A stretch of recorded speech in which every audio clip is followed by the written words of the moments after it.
Hi everybody, I'm Marguerite Ro. I'm the State Director for AARP Washington, and welcome to our next edition of Caring for Caregivers Conversations. I'm happy to be here with George Dix to help celebrate Pride Month and talk about caregiving in the LGBTQ community. George, welcome. Good to see you again. Well, good afternoon, Marguerite. It's very good to be here. So we're here talking about first Pride, happy Pride Month, and wanting to talk about caregiving, particularly for LGBTQ communities. Okay. And I know we have a long history of caregiving. I will tell you that in my first days, in fact, of moving into public health was actually in response to the HIV/AIDS crisis. And I think we saw then a huge mobilization, particularly of the LGBTQ community at that time. You want to tell us a little bit about that history and how you think it's relevant for where we are today? Well, let's start out with what is Pride all about. And that's an interesting term to have chosen to celebrate this aspect of our lives, and it's so prominent among the LGBTQ community. And it's because we're taking pride in re-establishing our valid presence in this community. LGBTQ folks are a part of nature. We go back and have been documented to exist as much and as far back as anybody remembers. Every culture has sort of interacted with this phenomena in their own way, culturally congruent. You know, there are the concept of two-spirit peoples among the Native American and many tribal communities out there in the world. They valued LGBTQ folks for having a unique connection and perception of the world. When I think of pride personally, I take great pride in the fact that I was raised to be a heterosexual. I was raised to think of the experiences that I experience emotionally as abnormal, aberrant, inappropriate. And I have to remind everyone that people don't become gay, LGBTQ, whatever label one wants to put on it, at 18. It starts as a kid recognizing that, there's something different about me. And then you get the messages, you understand pretty clearly. I was raised in a military family on Army bases, and you get really clear messages about masculinity and words that are used that are scary, sissy being the one that I was most afraid of.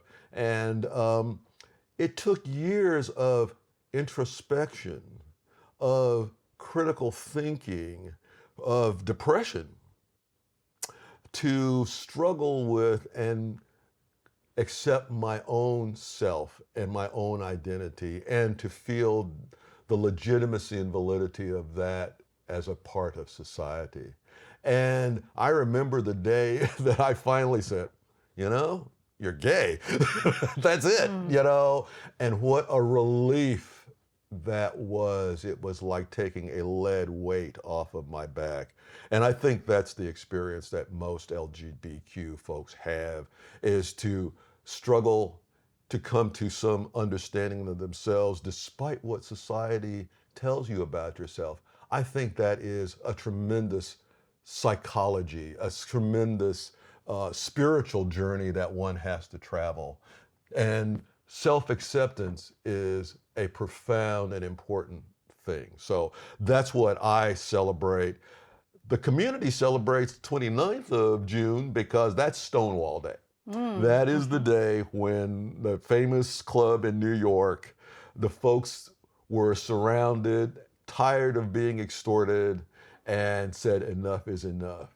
It made national news, which then invigorated all of us who were in our little communities across America, in our little protected, paranoid closets, and seeing the beginning of the gay civil rights movement. I want to make sure that we understand there probably wouldn't have been a gay civil rights movement without a black civil rights movement, and a community that demonstrated enough is enough and had a tactic for making their needs appropriately known and validating and saying, I'm one of the family too. That's what I do with my family.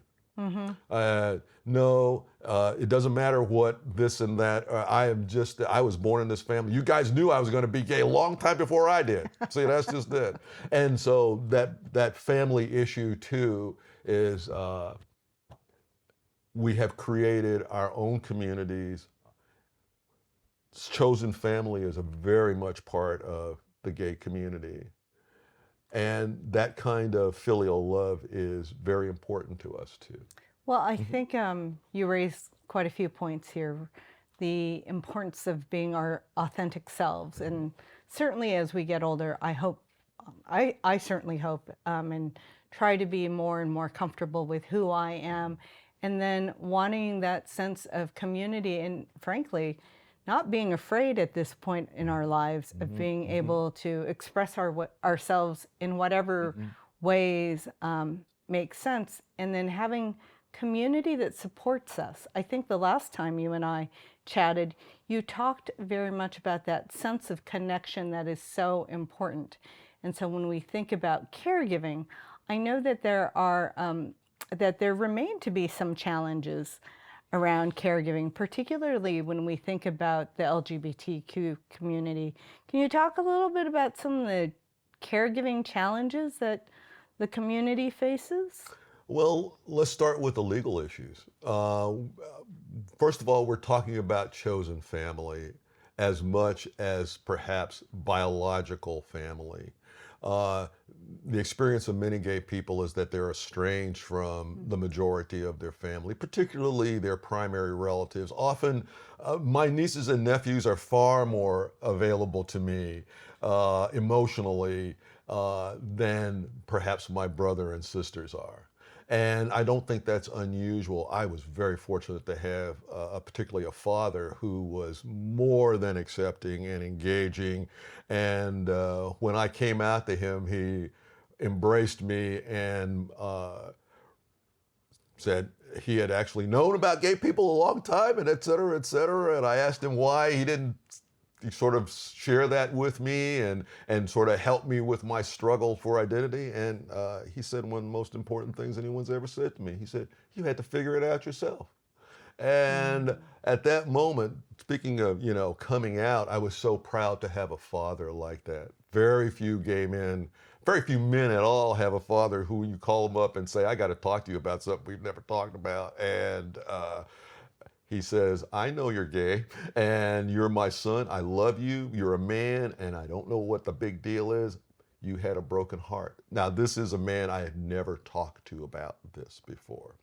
So I'm proud to have thinking people, and that being gay compels you to be a thinking person, objective person. So then pride in terms of caregiving, that's a bit of a more of a challenge. By that I mean, we have created some organizations in the Seattle area and in the major cities in the United States that are identified with the gay community and provide medical services, provide long-term care services, and we're in the process at Gen Pride of developing actually a retirement building associated with our senior center. So I'm very proud that those are the things that create a real community. Can you talk a little bit, so I'm very excited that there is going to be a new senior center and housing for our rainbow elders, I think as we like to call the new term, rainbow elders. But that's not true all across the state, is it? It's not true once you get outside of the city, basically. So this is another reality of gay life, is we live in enclaves, and certainly urban environments, large urban environments are, a place where people have a certain level of anonymity that they would not in a small rural community. And I think we understand that very clearly. And so the challenge in the rest of across the state, across the United States, across the country, across the world is identifying supportive other people in the community, allies, as we refer to them in the gay community, and all minority groups need allies in order to make the beneficial services, resources, that sense of safety. I need other people who are not like me to ensure my safety. And so I think what we need to do is look at institutions that do provide support for, say, minority communities. So there's an intersectionality issue here. I'm a Black man. I hope that the lessons of the Black community, the sense of integrity and justice should extrapolate to gay folks too. And so that's a consciousness that I bring. That's a consciousness that many gay folks bring to this work of caregiving. Some of the other things that are really important around gay caregiving is having some formal legal documentation. In the heterosexual community, there's a naturalness to the community's understanding and expectations about who is your caregiver. We know the numbers are indisputed. It's daughters, wives, nieces, stepmoms. Those are the caregivers in the community by and large. There are men caregivers, we all know that, and husbands make excellent caregivers, sons make excellent caregivers, but the numbers are definitely toward the female population.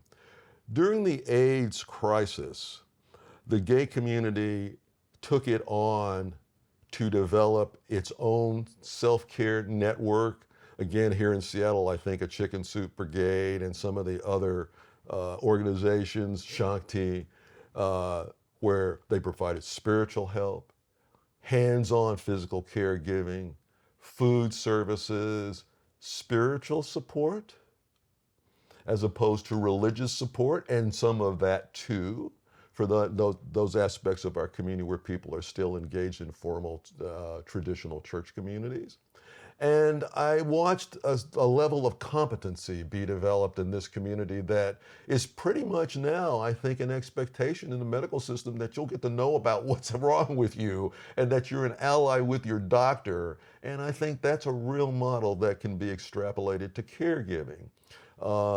So finding caregiver resources in the community that are traditional, like AARP, like the Alzheimer's Association, and presenting yourself in a way that doesn't say, I have to be treated special, but says, hey, I paid for this too. My dollars go to ADS, Aging and Disability Services. My dollars and tax dollars have gone to making these services available. And so we want to identify people who are supportive now. We want to identify communities and organizations that need maybe education. We need to identify organizations that present challenges around caregiving to our community. A lot of caregivers, as you know, are, again, what I'm talking about is chosen family, informal caregivers. But then there are the paid professional caregivers. And we need to make sure that there are standards in place that make sure they understand cultural issues around LGBTQ community. We are a culture. And yet we are also a product of, again, these many intersections. And we're complex people, and the issues around care are complex. So it's interesting that you raise the issue of culture, because I don't know that everyone would be familiar with thinking about what is, I can see people saying, what does George mean by culture. Mm-hmm. And so when we think about creating our social services or our community-based organizations, what are some of the aspects that help make a care facility a welcoming place, a safe place for everyone, in fact, but particularly for the LGBTQ community? So actually, one of the facilities I go to has actually done a good job of it recently. By that I mean, first impressions are everything. They are the lasting impression. So when I approach a facility, I need cues, visual cues that say I'm welcome here. So the faces that we see in the lobby, the staff that are hired, the imagery on the walls, do they represent, can I see myself in those pictures? Can I see myself in that dining room? Can I see myself interacting with caregivers from many other cultures, because we know in nursing homes and other supportive housing, many new Americans work in those places. And as a professional, I want to know that I know they've been certified and licensed around giving shots and medical procedures. I know they have some cultural orientation vis-a-vis aging. And I want to know that they understand that there are other elements to age, other elements to individuals' lives that need to be respected. Let's start with that, respected, acknowledged and respected. And I'm not asking them to change their belief systems. I am asking them to attend to their behavior. Yes. And I think when people have this conversation, right, around culture, it's so often an either or, and it really shouldn't be either or, right? I mean, it should be both and, don't you think? And again, I think we need to be very in touch with everybody as an individual. And I belong to a cohort, so I'm not only a black male, I was born in 1950. And so I was raised in the 50s, the 60s, and 70s, and that creates a certain mindset. I'm a baby boomer, okay? There are many generations of people who have had a different journey as they became aware of who they are and tried to manifest that. As I said, my younger nieces and nephews are far more accepting, far more casual, far more matter of fact about at least me and my partners and being LGBTQ. I think that they still confront, I don't want to simplify that challenge that I talked about coming out is over. No, it's just different. And I like to think that young people are coming into a more inviting world and a world where they can be more themselves. So I think that's really important that we get to learn who folks are besides this label. And I think people can get stuck with that. So in the setting, I want to know that I can talk to the social worker if I do encounter some challenging behavior from staff. I started out by talking about making sure that I had legal auspices, so powers of attorney. If you're not married, powers of attorney are really critical. A will is really critical, especially if people are estranged from their families. Having, again, for long-term relationships who maybe didn't really feel a need for marriage, because I belong to a generation that said, I don't need your approval for my life. And that's sort of like the first generation that's really out, the Stonewall generation. But subsequent generations have, and again, our generation too, have seen the benefit of marriage. Well, I paid a lot less taxes last year, let's put it that way. So we can start with that. There's a financial burden that LGBTQ folks carry because we're primarily single, identified as single, even though we may be in long-term relationships. Then there is what happens to this body when I'm through with it. That is one of the biggest issues in all of us. We all want to be disposed of in the way that we want to be disposed of. since we're talking about long-term care, I want my partner and me or someone I designate to be my decision maker versus which most facilities do go to is next of kin. And next of kin, in my case and in many other people's cases, would not be the preferred decision maker. That is, they might go against my express wishes for care, for who I affiliate with, for where I live, and again, what the disposal of this machine when I'm through with it is all about. You know, I think you raise a good point about preparing Yes. for our older ages and making sure that we've documented Yes. our preferences. That's right. And AARP has been working to create toolkits like Prepare to Care that help individuals and their families walk through all of these decisions and know where and what they should be thinking about as we think about that caregiving journey, because it's not just constant and sort of end of life, but it can be episodic over time, right? That's right. That's right. And so having that legitimate legal status in place is critical.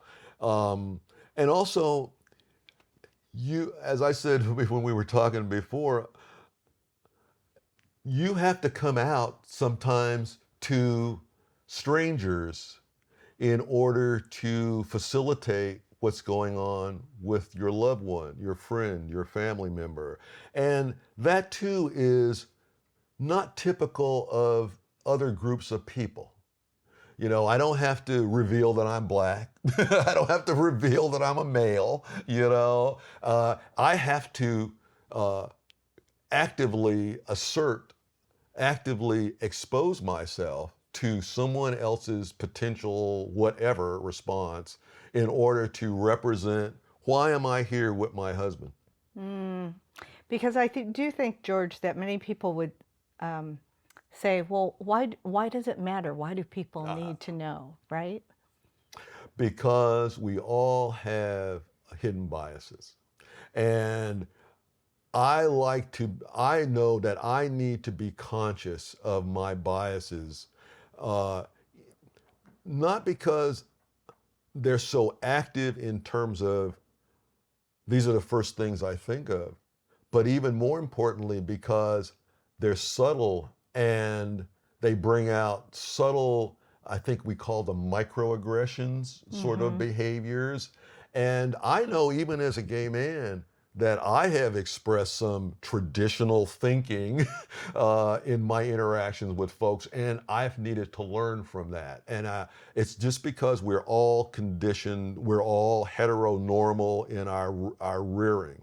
And so it's really important that we examine why do I think the way I do? Where did these ideas that I have about people come from? So it is a function of growth. I mean, we're all on a journey here. Yeah. We're all on a journey. It really is about confronting stereotypes, right? Yes, and it biases, is. That's and right. then thinking about really the world that we want to live in and actually having a warm, loving, inclusive environment for everyone.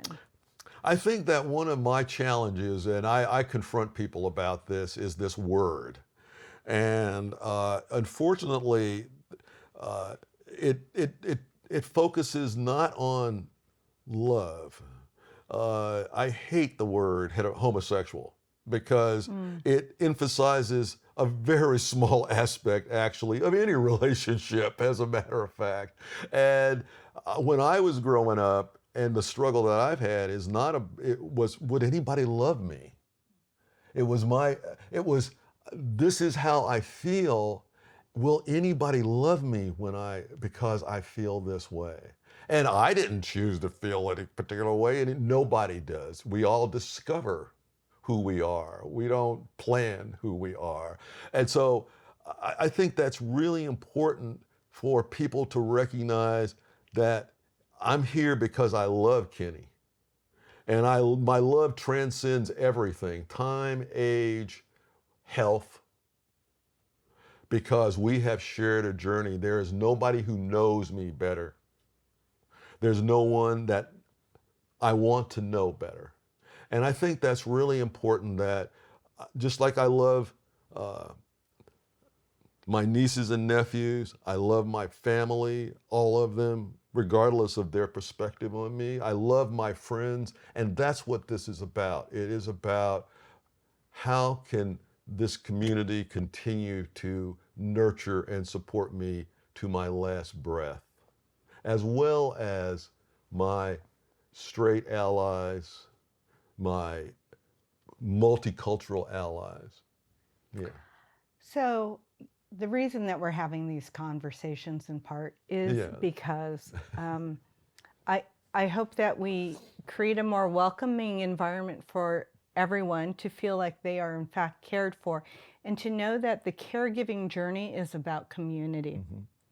And so, George, I just really want to appreciate your willingness to share your story, your thoughts, because I hope it gives courage to others who might be more fearful to come out and to ask for what they need and to know that it's okay. And also for those of us who are allies to also be mindful of, as we go about our building of systems and our interactions, and knowing that ultimately we're together in this journey, especially as we age. Yes, especially as we age. Aging is a great neutralizer. Let me tell you, we all can sit around and talk about the aches and pains pretty universally without regard to other elements. And also, we're all in the same stage of life. We're sort of confronting an understanding, I hope, of the journey that we have been on. And we're confronting, what has life meant? What does it mean?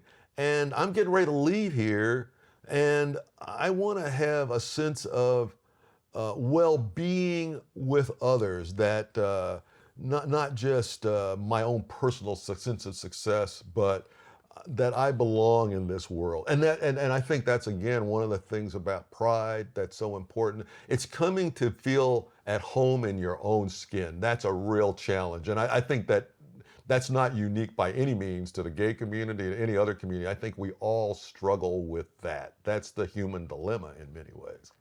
Well, I look forward to continuing this conversation with you, George. Thank you again for coming today. And for folks who are watching, please know that we have resources at aarp.org/caregiverswa. So that's Caregivers WA. And George, we'll look forward to our next conversation. I enjoy this time with you all, and I look forward to being able to share more of my thoughts. Take care.